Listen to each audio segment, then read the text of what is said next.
like to say it now is that I'm a domestic violence survivor. I had a early relationship when I was young in my life that was very abusive, and so I have experienced it personally myself. When I was raised up, I had 6 stepfathers, and there was physical and mental and verbal abuse. And in 1985, my sister was murdered through domestic violence. We know that in Louisiana, our stats is 81% of female homicides are through domestic violence. And as I said, in 1985, my sister was murdered on Thanksgiving Day. Radically changed our family's life.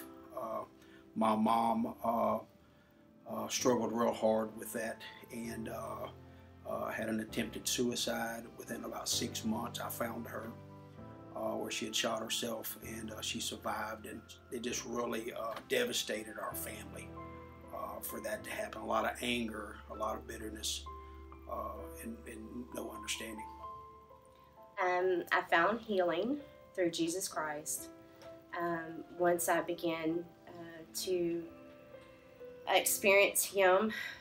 He radically came into my life. I was at a place that I was so broken and angry and bitter that I was so sick of my life, the direction that it was going, that I began to cry out to Him for help. And so that was one of the first things that He knew that I need healing in, was the repercussions of that relationship, that abuse, that emotional abuse, that physical abuse that I endured.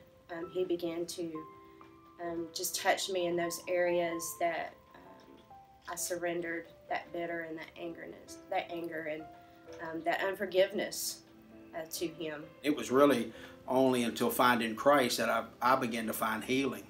You know, the Word of God talks about praying for your enemies.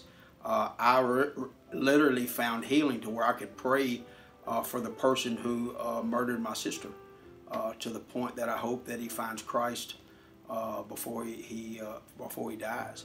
And that was like a major lift, a major burden lifted off me to be able to experience that. He began to heal those areas in my life, and as he began to heal those areas, of course, that love of Christ came through, and He quickly began to put me in that motion of helping other women who are either coming out of it or has been out of it for years, and just you know, they're struggling with drug addictions and different things because of that. Me knowing now and my wife experiencing what she's experienced from domestic violence, we're able to understand and be able to love people and just give them time to heal from that.